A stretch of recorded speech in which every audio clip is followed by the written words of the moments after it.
Oh my. しみるわ。ブレイブに踊れ。パーフェクトでござる。Are there any other catchphrases we should know about?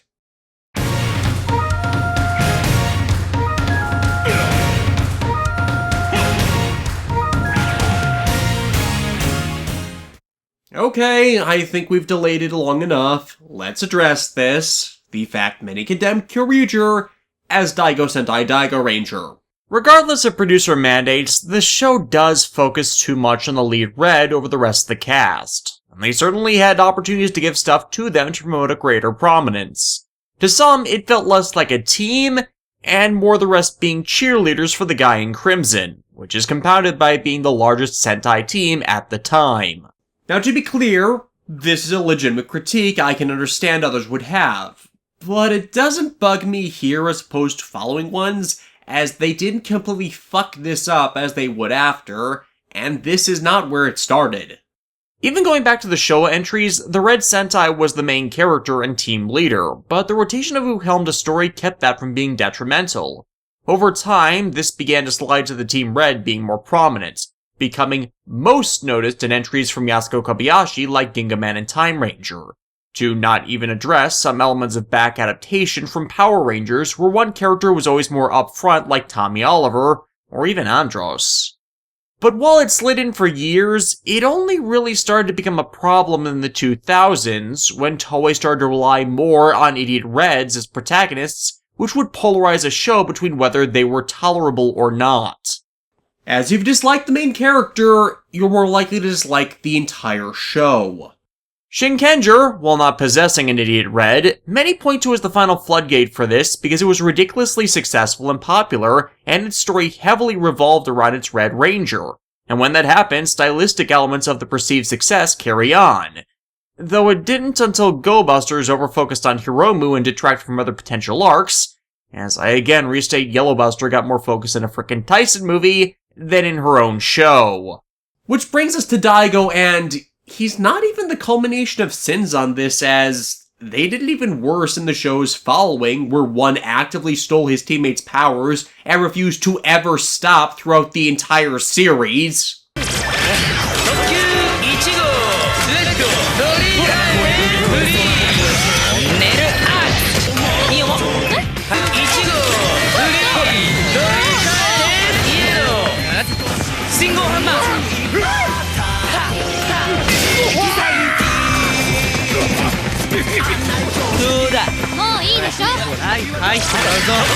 The second wouldn't stop bugging to the camera to give the others any screen time, as our brains are stuck being infuriated at his insufferable antics in every goddamn episode.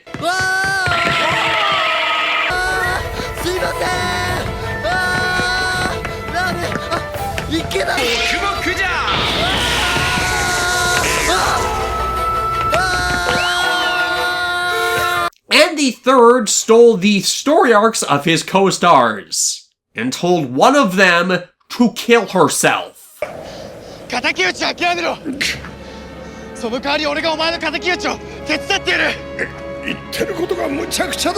I could supply more examples, but we would literally be here all day, as it's present with them in nearly every goddamn episode of their shows. Daigo is not worse than them, as he's not a scene-stealing asshole.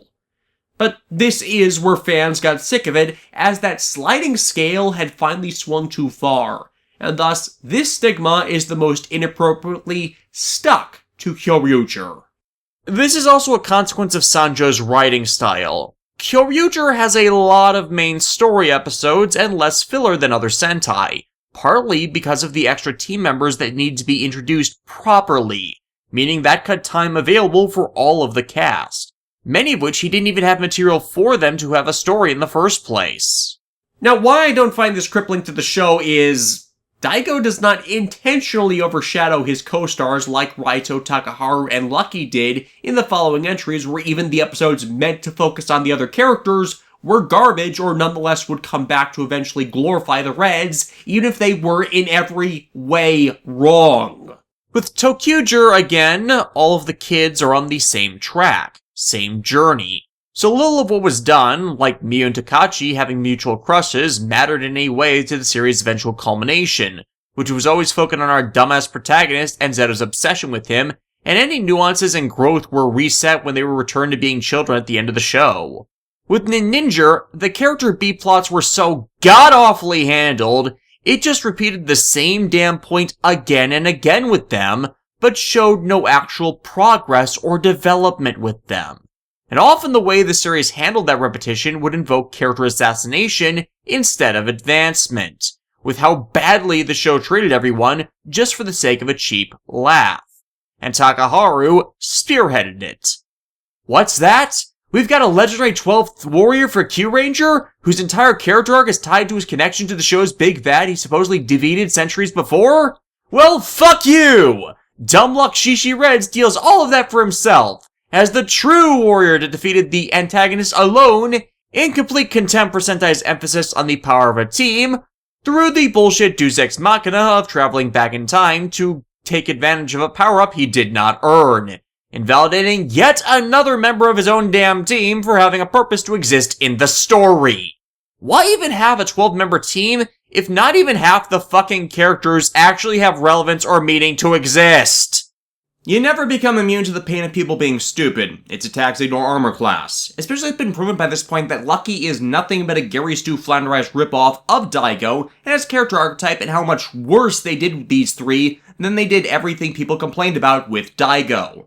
And really, the underlying problem with all of them is they do wrong by people, with the show then making them right in the face of everything that says they shouldn't be, and Kyouryuger doesn't do that. With Kyouryuger, Daigo is just tied into the main story. That's it. When the others did get character episodes, Daigo didn't supersede them, nor did he ever intentionally disrespect, insult, or belittle members of his team.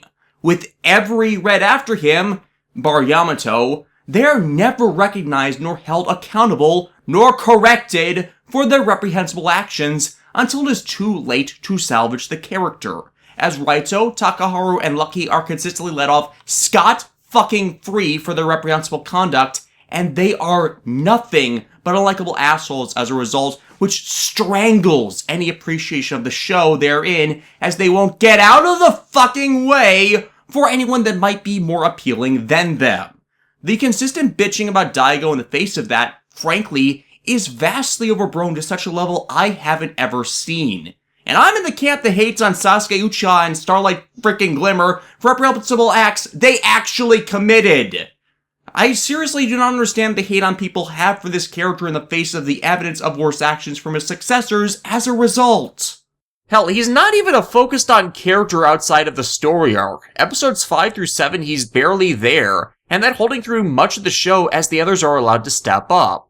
Thus, character stories were just flooded and overridden by the Red interceding to take focus from them, and actually did make us interested and care about them. When Nobuharu has a story involving his sister and niece, he is the lead character. It doesn't segue obnoxiously into something about Daigo. When Soji has a tale about his family and the development of him as a swordsman, he stays as the central figure. When Uchi has trouble adjusting to the modern era, Daigo does not intercede in that. And when Torian's complicated history with the D-Boss is explored, you're sure as hell thinking more about him. There are a lot of double-act episodes, and Daigo does help facilitate the starting points of many of these eventual arcs, sure. But that can just be slotted down to two characters playing off of each other, and an impetus for a character to change and grow. So, yeah, I agree the show was over-focused on Daigo as part of the story arc, but I don't see the others being forced out of the content which should have been about them, as has been the problem in the Sentai series after Kyouryuger, which failed to understand why Kyouryuger doing this worked, as it achieved a better balancing act with the cast despite its size. They didn't flood all of the content with an unlikable jackass, and it still legitimately does have this criticism despite that. I can understand not liking the guy as he's a boisterous hero, and Toei and by proxy Japan way overuse that characterization and it strangles their products. But objectively, he's far from the worst Red Sentai we've ever had. No, really, I've seen something of every Sentai series at this point. They have not ever been worse than Lucky has been. Kyouryuger doesn't use the cast anywhere near as effectively as it could have, and I will continue to address that, but it does not neglect or abuse them as it has been accused of, which the following series have legitimately done. Which brings us to episode 5, with the team training themselves in the power of the Guardian batteries by shooting them at Nobuharu. The NRA would like to have a word about your irresponsible use of firearms. Ian and Soji, however, get into a bit of a tiff when Ian teases Soji about his impotency. After Soji comments about how lax and disrespectful to others Ian's shown himself to be. This proving the team still has a way to go in settling interpersonal conflict, to Torian's annoyance. 相変わらず理想高いですね。充電戦隊素晴らしいじゃありません。何です。 There can be only one! There, got that Highlander reference out of the way. Ramirez is an old friend and one of the senior Kyouryuger, coming in as he has a problem. His partner, Ankidon, has been taken over by the power of one of D-Boss's monsters, and it's especially a problem for him as, well, Ramirez is dead. A spirit maintained by his connection to his Zyuden Ryu and sheer force of will. Ramirez is also played by the ever-awesome Robert Baldwin, a Canadian-Japanese actor who's most known for playing Gordo in Chosei Kantai Caesar X. レミが半人前扱いするからいつまで経っても艦長としての自覚ないんじゃないのか? He also petitioned Saban for the chance to play his related counterpart when they adapted Kyouryuger to Dino Charge, but sadly that did not end up happening. Missed opportunity, really. But Ankidon first appears amidst another battle with Candarilla's monster Batissier. Candarilla's sect are all monsters that harvest joy, Candarilla and Lucky Roo themselves being the most benign of D-Boss's servants because of that. For much of the series, with them there's recognition that they don't really understand what they're doing or the consequences of their eventual actions, because the core of their being wants them to and likes bringing joy to everything. They're making humans happy, and thus they're making their boss happy, so everyone's happy. This naivete is surprisingly endearing, especially with how their conduct helps hold together the very supportive relationship between them, Aigaron, and the more rough and angry Do Gold. Their monsters on occasion working to further their compatriots' emotion collections just as much as their own. It's actually kind of fascinating how these three, well, four with Lucky Roo thrown in, despite being defined and ruled by vastly different emotions, do actually show compassion for and care for the others. It's something Sanjo so easily could have excluded, but it adds a lot. In this case, Batissier is bringing happiness by baking people delicious cakes.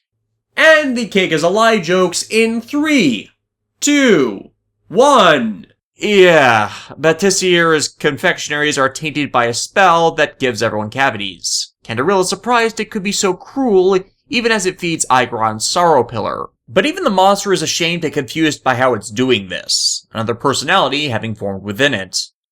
In the first fight with it, Ian hangs back as Soji deflects shots of its pain beams, eventually making Soji fed up with how he's being used as a human shield. Their argument leading to them being front row for Ankidon bursting out of the ground in pain, them thinking Ankidon's affliction is their fault. But the thing with Ian is, much like Daigo, there is more to him than one could grasp from first or superficial observation of him. As Ian himself, as a sniper, is an acute observer of detail and the environment around him, always focused on something even if he seems distracted. Thus, him using Soji as a human shield wasn't to protect himself, but so he could observe how Batissier attacked so he could discover its weakness, trusting Soji's skill to defend both of them. This is addressing both Soji's own more limited perspective of the world in comparison with his comrades due to youth and hot-headed response to things with how he doesn't calm down to actually listen to anyone until the source of desire is gone, and Ian's more jerk-ass defenses of his more vulnerable self. はっきり言ってくれればいいのに。素直じゃなさすぎるよ。悪かったな。 Ian's observation have found that by breaking Batissier's teeth, they'll be powerless, the two trading batteries to do so. But when it goes macro, Torian reveals that the more Kyouryuger united to fight in the mecha, the more power they can drive into the robot's attacks, allowing Kyouryuger to convert Stekochi's shield into a sword and slash the pastry monster to death. However, against expectations, this has not fixed Ankidon. It has been infected by another Debo monster, Virasun. Ramirez reveals this monster first revived in his era, Virusin actually being one originally seen from the Dinosaur era, helping to spread the Black Plague in Europe during the 1300s.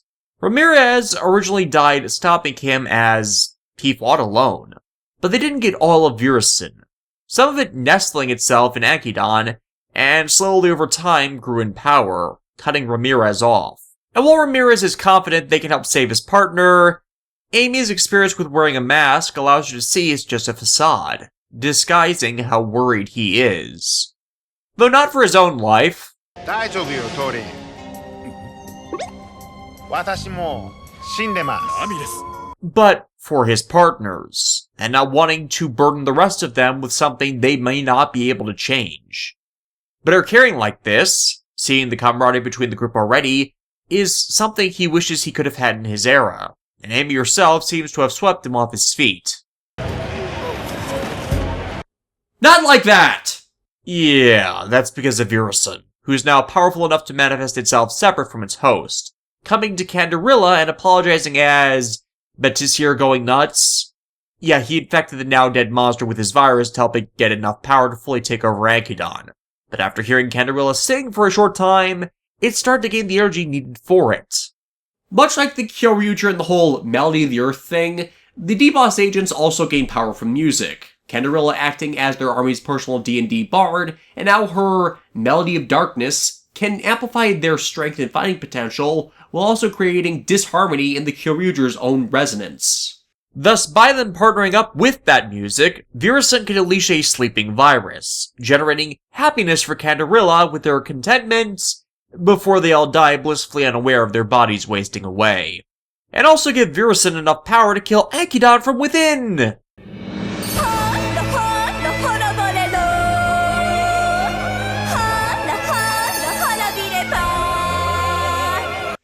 Is it just me, or does this seem similar in tempo to Bandora's Dora Dora Dora song?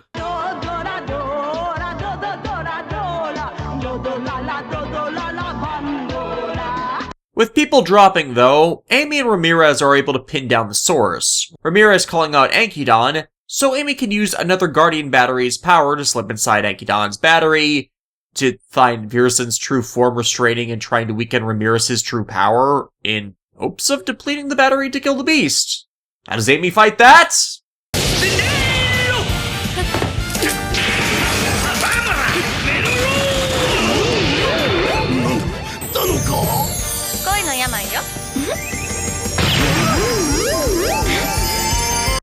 Why the hell is there a Guardian battery that brainwashes people into loving them? This is not something you should see heroes or good guys performing ever in any respect. It is overtly villainous behavior. I'm consensus across the board on this. Good guys and those who the story tries to make good guys should not ever try to brainwash people. Doing so can irreparably damage the reading of a character. But it gets Virusin to chase her out of Akidon, freeing the Zyuden Ryu of this taint, and permitting the monster to be easily taken down.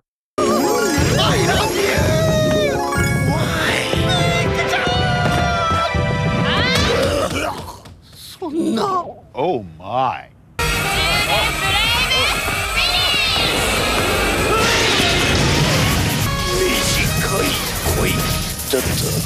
私もで Really? Because normally... I love the kind of woman that can kick my ass. I think I may have a problem. But with Akidon purified and Virusin going giant, Ramirez gets his groove back. Spirit Ranger, fire!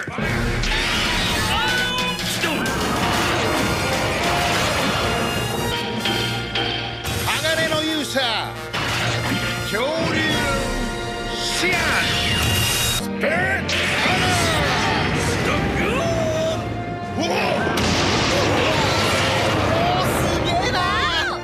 Thus he permits them the ability to use Akidon's batteries, adding a new harm to their configurations.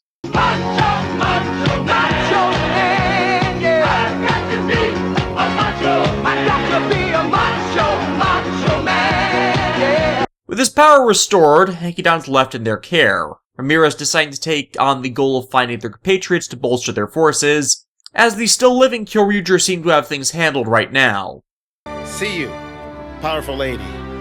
Though it might have been better for him to hang around a bit, as Chaos is shown holding a black battery.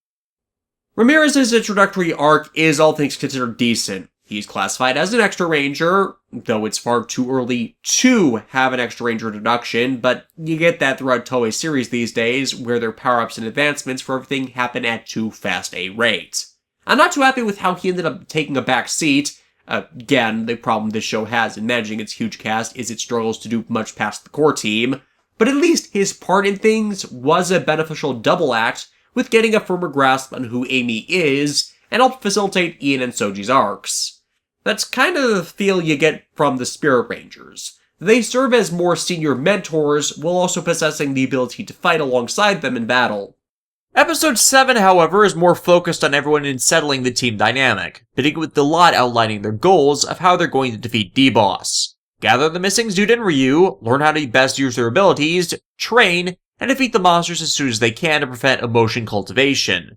Throughout this discussion, Ian notes Daigo's necklace, and, remembering the power it seemed to possess, Daigo lets Ian borrow it to see if it might be related to the stone Shiro and he found that first brought them into conflict with D-Boss.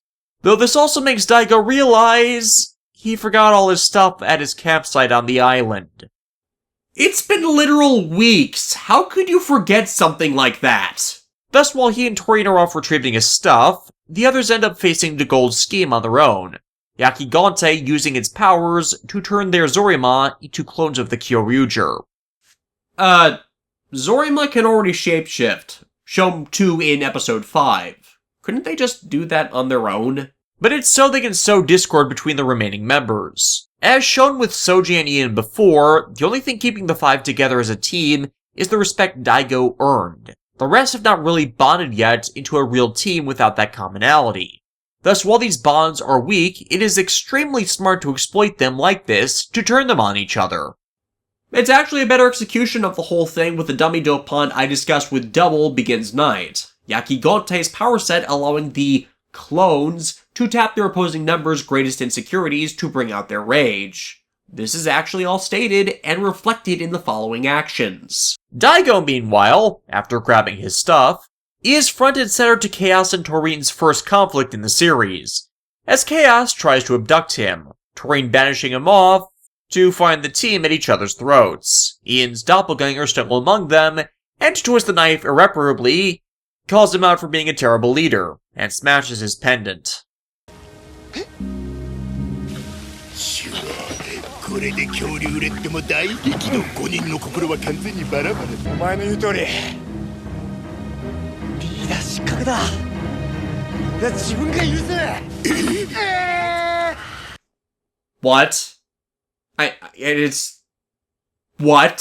俺がよほどのことしなければこんなことしないはずだ I'm sorry, I'm still stuck on... What?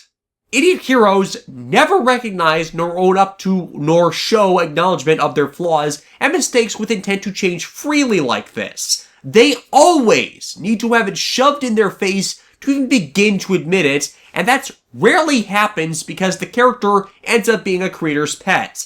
This is like unexplored territory for me. Daigo seriously does zig where nearly every damn other idiot hero I've ever bitched about zags. And this bafflement from all sides at Daigo playing against expectation leads to the deception being revealed. Ian actually the one to provide a solution when he's freed, marking all of the real Kyouryuger with flowers he carries around everywhere, which allows them to eliminate the clones. This ultimately fixing the damage done. 仲間は絶対信じるそれが戦隊だ Riku Sanjo really does seem to have this thing for reconstructing the virtues of damaged franchises when you think about it. Again, third most successful show of Toei's big 2 franchises are both his. However, this plan always was a distraction. Chaos's activities allowing him to free the Zyuden Ryu Gabutira has been guarding. And worse, it's under their control. Though the show does not immediately follow up on that. Instead, Nobuharu had a previous engagement to have a family day with Yuko and Rika at an amusement park. This episode being the one to more establish how much his family relies on him. Nobuharu was originally a highly paid office worker, but when Yuko's husband died in a car accident, He quit that job so Yuko and Kenichi's jack-of-all-trades handyman business could survive, the two men having paralleling dreams. Nobuharu wanted to help a lot of people with his income, while Kenichi and by proxy Yuko wanted to do so on the smaller, more personal scale. Nobuharu having come to embrace that side amidst working with her and watching over Rika, though more recent events with the Kyouryuger have also given him his bigger dream of saving the world. Though right now, Nobuharu is voicing his concern that, with him being the only male figure in Rika's life, that he may just be replacing Kenichi as who she sees her father as. This all brought up as Debo Kokodoko, one of Aigeron's monsters, seals everyone at the park in a dimensional bubble, where it begins to screw with the patrons mentally, making them all see delusions of their dead loved ones, and wander aimlessly in a maze trying to find them, only for the lost to reject them and be lost in them again. Their deepest wish, reunion, turned into their deepest sorrow. This is something out of freaking Silent Hill, and also something of another recycled story from Sanjo's double tenure with the whole Begins Night event. Nobuharu, however, is unaffected, as he's someone that does not and refuses to live in delusion.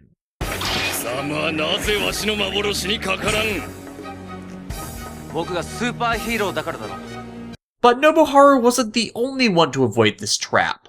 Rika has as well, because she remembered how her father died. Rika has done something that many people several times her age have never managed to do. She has conceptualized the meaning of death and come to terms with it. And it's because she was so young that she could learn this, thus proving a stance I have with this all concerning death. It is not something you need to or should protect your children from. The violence of death, sure, but the actual event? It's important to learn its meaning and impact so they will be able to understand and handle it through their lives, instead of trivializing it as has happened in modern times, which has only helped breed open sociopathy. But it's this that gives Nobuharu the key to rescuing Yuko from the delusion. Memories about Kenichi that prove this isn't him, and relying on his humor to do so. 本物のケンチ君ならこれで笑わないわけがない。ちょっと兄さん、ちょっと笑い事じゃないんですよ。僕のこの親父ギャグを一番気に入ってくれたのが他でもないケンイチ君だからだ。Rika, since Nobuharu wanted to keep her safe, is sent off to the edge of the barrier, helping the rest of the team bring it down, as they were having a tough time finding a way to pierce it without Kentro Spiker. They eventually resonate blows from out and inside the barrier to bring it down, all while Nobuharu by chance breaks the debossed mask on it, which is thus revealed to be a big weak point to all Debo monsters and key to disabling their power in future stories. And with it, thus saving his sister. Hero は広い心の持ち主なのさ。You're just giving your secret identity away, dude. こんな悪夢の世界、遊園地とは遊園地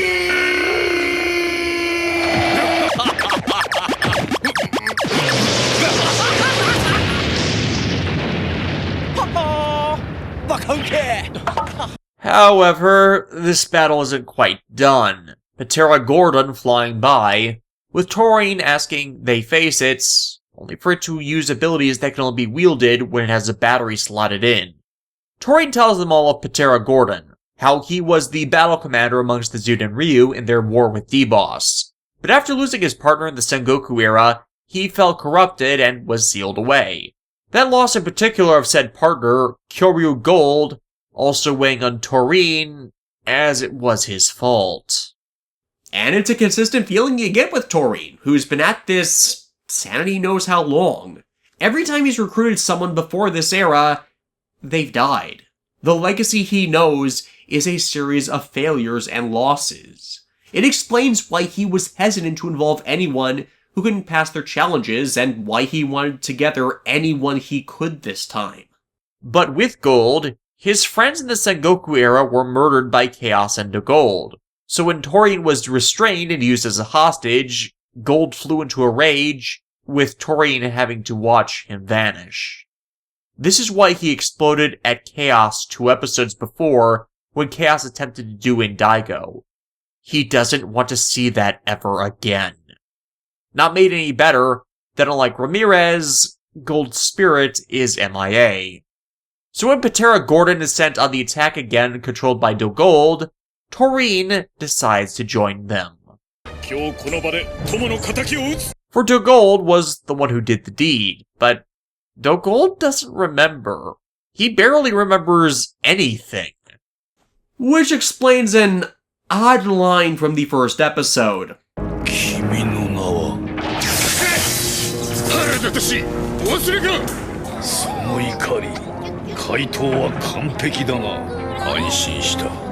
Yes, even then, Riku Sanjo was seeding the future story arc. This is part of why Dino Charge failed. When he summons the Zyuden Ryu, the team splits to deal with the damage it's dealing. Daigo alone left to support Taurine, and he gets wrecked in doing so as he can't keep up with them. Nor can Taurine, actually, as the second he gets the upper hand, he staggers back in pain.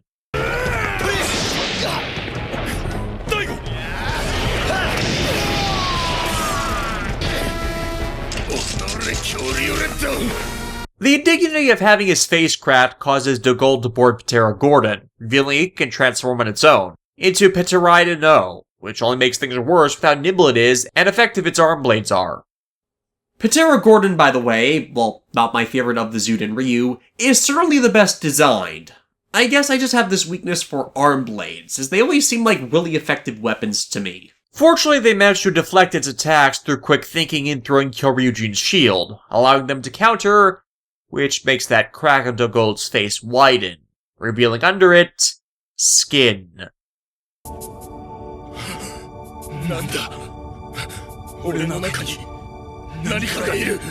He freaks out, all but Chaos just as confused. The Kyouryuger slowly coming to realize that a D-Boss agent can't brave in a battery, meaning that Do Gold must have possessed Kyoryu Gold. The D-Boss head general, however, sees the danger of this. As such, he uses his own power to create a Cambrina, a creature 100 times stronger than the Zorima, to support Do Gold, killing the Kraken person and mind-wiping him of the incident, and sending them to abduct Soji and Amy, who were still rescuing people from the attack. This, however, begins to cause exactly what Chaos was concerned of. It's reawakening the memories of the host. The Cambrina demands the others surrender, threatening them with Soji and Amy's execution, but Daigo doesn't fall for it, having faith in the capability of the pair to escape or at least survive until rescue. And while it seems dumb on the outset, I've seen so many fucking terrible hostage situations in Sentai that this is a refreshing twist. Kyouryuger, for example, was one of the worst as they created the hostage situation out of the team's own incompetence. And the one who took them hostage was an undercover ally that had already been established to be able to inject a sleep neurotoxin which fakes death. So as part of a loyalty test, had to kill them. And yet despite being fully capable of faking their deaths, refused to do so, resulting in them having to stop the brats they had necessarily endangered from being put to death for real, which blew their operatives' cover, meaning they then lost the ability to gain inside info on their enemies and their plans to destroy planets. Yes, post-Kyouryuger teams can get so bad at their job of saving the universe that they are creating the opportunities for and encouraging their enemies to murder civilians. There is a reason I think so horribly of that show. So yeah, it's nice to see this subverted and used to give a reason you suck speech for once. As Daigo's not wrong, Amy eventually revealing to Soji that as part of her skills with her legs, she is very dexterous with her feet, which allows her to untie them, leading to their escape in the next episode. Daigo takes on Do Gold himself, and now managed to battle him on an even level, when before he was manhandled. That is an unjustified leap in ability. This ties into another criticism about the show. It had too much of the cast soloing monsters, as part of the themology of Sentai is the teams are supposed to work together to defeat them, whereas often will only take 1 or 2 members here to do that, and this being followed in series past this. The idea here, however, is these guys are supposed to be strong because their talents, training, and knowledge, which is only further augmented by their powers coming from bravery. So yeah, they're more able to keep a monster of the week occupied until they come together for the final blow. But they never feel like curb stomp battles as happened in series after it. The team piece by piece just unraveling the ability of the enemy they're fighting and the best way to counter it, which makes them more capable of beating them, with rare exception, in a straight brawl where their given specialty leaves them all the stronger than subversive tactics the show has beaten into us that they bear. The series past it, however, general exception given to Kyouryuger again, have more relied on a given gimmick or deus ex machina they have not been shown capable with or capable of doing within the given situation to provide an out for the team to win, which far less infers the idea they've earned their victory, but were given it out of plot contrivance, which doesn't in any way show or justify them as strong or respectable heroes. I think the biggest example of this I have to bring to bear was from the Ninja's anniversary episode, where Ninja and Hurricane Red come in special to call the team crap at being ninja, which they are and that never changes throughout the series, and give them a training exercise they failed at. Then, in the following battle, Aka Ninja Bakaharu does that specific technique with absolutely no prompting at all. He went from completely incompetent at it to mastering it flawlessly just because they were in a battle situation, when the guy is literally a brain-dead idiot. Another one I could dredge up, again from Kyouryuger, Shishired Lucky uses a Kyutama that can clone people, and uses it to single-handedly wipe out an entire army that not long before was completely owning the entirety of their ridiculously oversized team. That doesn't make you look strong. That makes your villains look pathetic and undermines any showcasing them as a fucking threat. As you're just spamming this ability you haven't earned the right to use like this. To say nothing about the teammates it is now denigrating as worthless as a result. And that's not even the worst example in that show, just the biggest one. They kept repeating the same damn error later. Tokusatsu on occasion would avoid this, one of their best episodes being where Tokachi, with a ticking clock of his coming death, visualized with his imagination the letter positions of a typewriter monster that made what it typed out real, so in a second battle was able to know how to fight against it to change his own death. However, that episode was good because it was subverting this exact problem that was present within the execution of its greater narrative. The overfocus on its idiot Red, which precedes all of these problems. And the shortcut of just imagining something, being able to win the day, making it so they would without effort. In this example, the imagination found the way to the solution, but it took his own effort to get him the rest of the way. This specific moment is the seed for this, but that takeaway from it is also in conflict with how Kyouryuger's fights are consistently presented, even this one. Hell, after this in the fight, Dogold unleashes a special attack that he completely fails to counter. But by seeing it performed in full, he realizes he needs to find a way to beat it, goes to someone with experience in that skill set to see if they can recreate it, and then seeing a mimicry of its performance allowing him to find a way to get past it is all laying out the development of the solution and their advancement in skill. Granted, it would have been better had Soji been the one to do the sword arts countering stuff, to again bleed the Daigo hate, but it's again why I believe those hating on Kyouryuger over the Sentai that followed it, that repeated its superficial details, are overzealous in that proclamation, as Kyouryuger laid this all out in narrative and how it would be possible through either existing affinity, the realization of those powers and skills, or earning its use instead of just rushing past creating the solution to just give us the solution, even when that solution then contradicts what has been presented, which was just horrible storytelling. Nonetheless, getting punched hard by Daigo causes Dogold's entire face to break, revealing the missing Kyoryu Gold, Utsusemimaru, and that is a really hard name to say. Where's the real Dogold?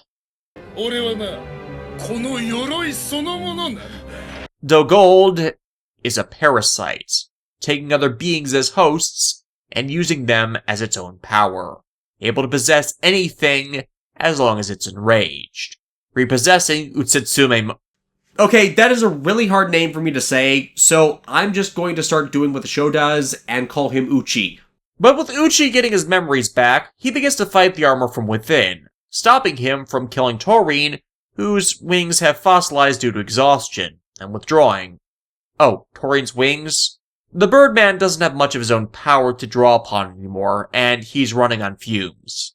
It's why the Kyouryuger are so needed in this era. His ability to battle is almost gone. But with Amy and Soji escaping, the team managed to reunite to face down Do Gold. Ian and Nobuharu having researched more Guardian batteries that can give them an edge against Patera Gordon, managed to restrain the Zyuden Ryu, while Daigo, as said already, with assistance from Genryu, manages to find the key to stopping Do Gold's technique. Evidently, this really should have been something Soji should have done as the Sword Adept, and could have done had he and Amy been allowed to escape last episode. As the key to it is, it uses air friction and a specially made blade to conduct static electricity, grounding the technique in reality, another of Sanjo's strengths despite the fantasy setting. With it countered, both Taurine and Ramirez join them to help pin Do Gold, and use their spirits to reawaken Uchi and free him from the armor, by shooting their spirits into him. You know, it was dumb when the Go-Onger did it.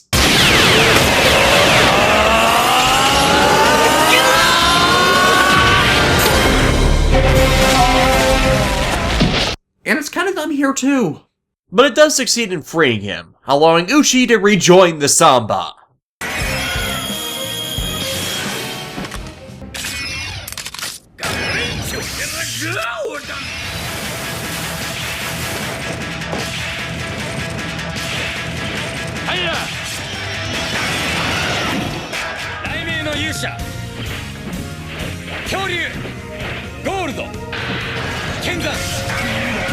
Kyouryuger looks awesome, his gear in a perpetual armed-on state, giving him flight, his changer doubling his electrified dart launcher, and his main weapon is the Xandar Thunder, which can link 3 of his 6 Patera Gordon batteries together into one massive attack.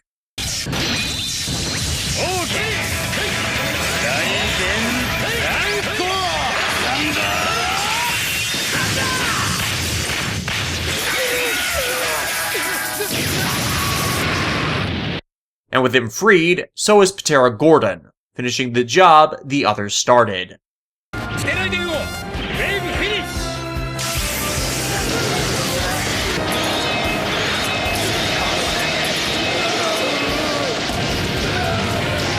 Though Do Gold escapes, taking a Cambrina as a host, Uchi's left in the remnants of what he's done, and seeing his former lord in Daigo, making him reject working with him out of shame.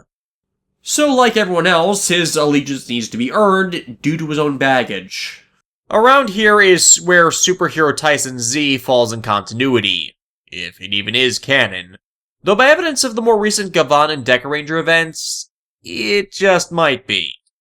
I reviewed this film back in 2013, and even by a few years has not aged kindly. I'm not revisiting it, it's not entirely awful, though it does devolve into the failed action tropes Toei's spring movies recycle atrociously, and it's questionable on whether it has been removed from a semblance of continuity due to the events of the Kamen Yungo Net movies, retconning the prior Tyson films to have never happened to begin with, due to how offensive 2014 and 2015 spring movies were considered.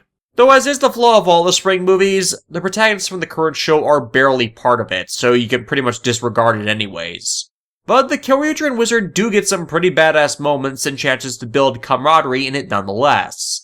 Such as the best Megazord-sized rider kick ever.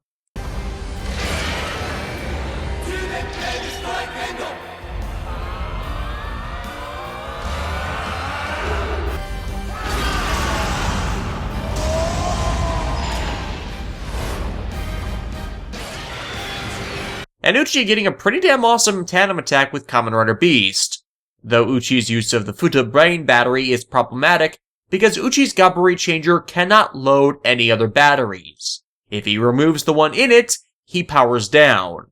He can only put them in his sword. Shoji Onomura does not research the series he uses in what he writes.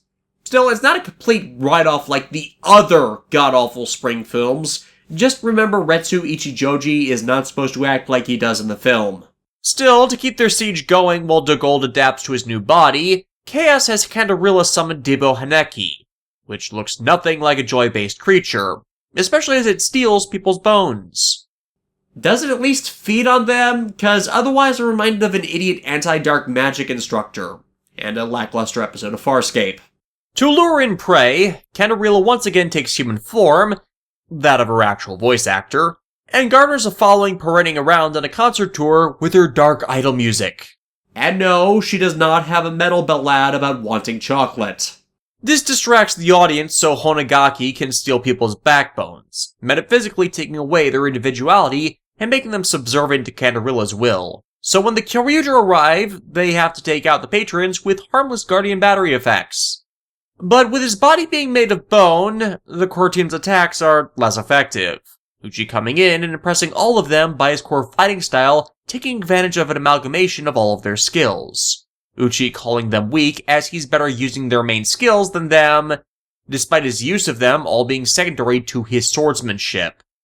得意の技においても誰一人このゴールドを上回っておるまい。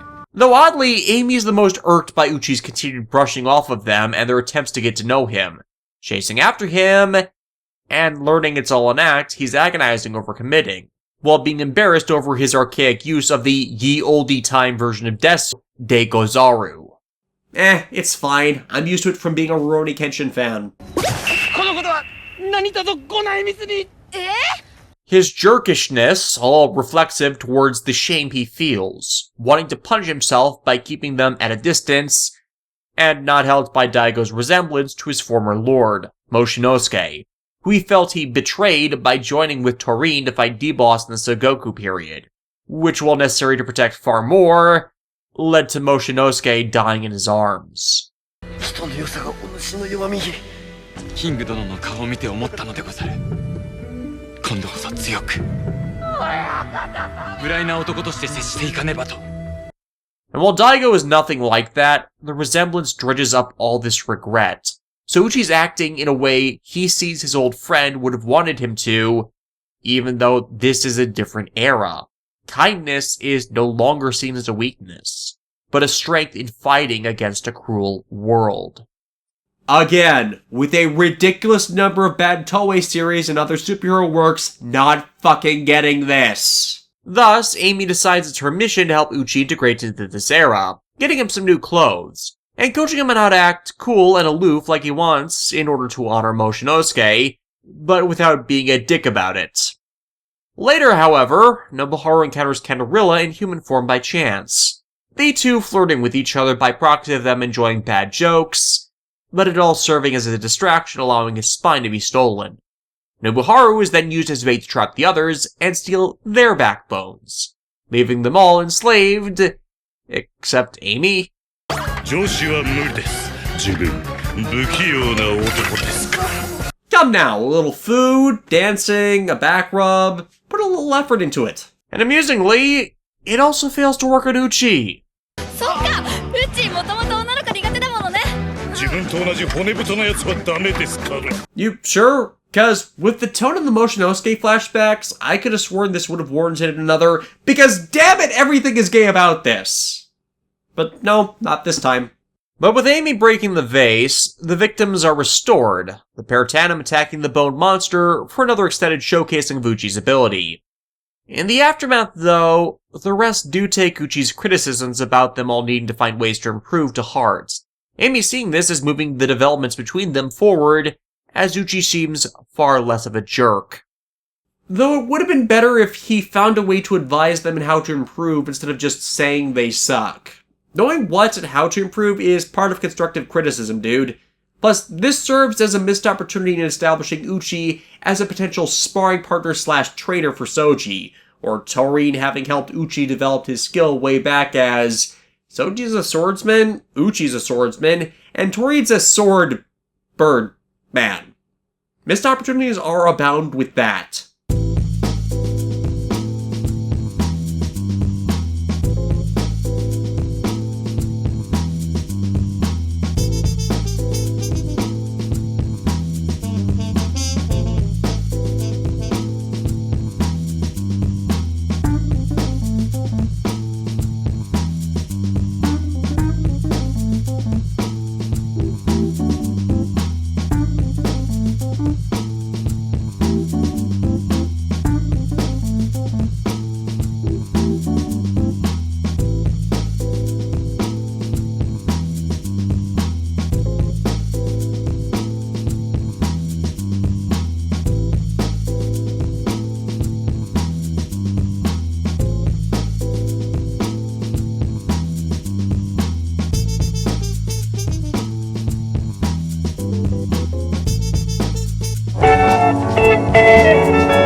げたデーボス軍デーボスぐ捕まるふう